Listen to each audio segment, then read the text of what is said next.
Elon Musk now owns Twitter, but the investments from Saudi Arabia shouldn't leave you feeling warm and fuzzy.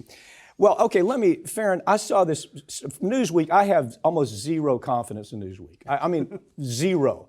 It has become nothing more than a polarized propaganda rag. What I hated about this story is they act like this is something new, okay? Saudi Arabia already owned huge interest in Twitter. They had spies at Twitter. They had we talked about that. Yeah, we did a story on it.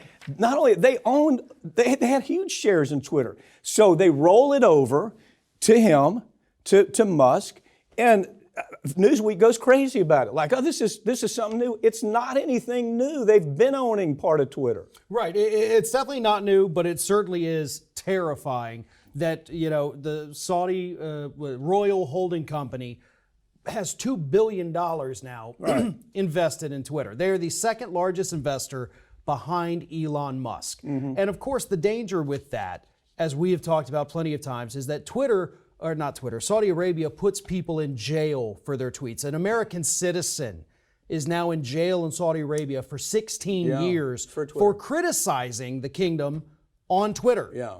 And we can't have these people who will kill you over your tweets having any stake in it. That's the danger. Okay, here. the story we did on this, it was weeks and weeks ago. I don't remember exactly. But part of that story was Twitter knew what was going on. Yeah. The folks at Twitter knew that they had Saudi spies that were doing this, and they did nothing about it.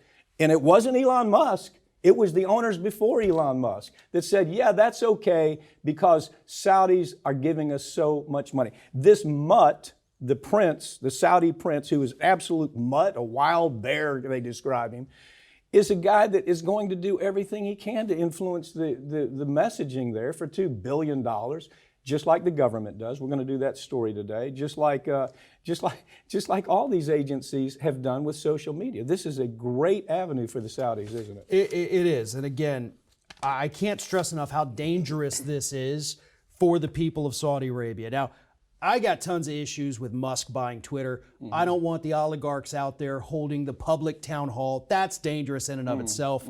But having people that will literally kill you for your tweets, that's even more dangerous. But Farron, do you see the point I'm making? Newsweek acts like this is something new. It's not anything new. Right. The Saudis were already in control of Twitter, to where the folks at Twitter knew they had spies, didn't do anything about it, and now this American is in prison for 16 years because of it. Well, part of the reason this is treated as something new is because the Royal Holding Company came out and bragged about it on Twitter. They put out this big post like, we're now the second.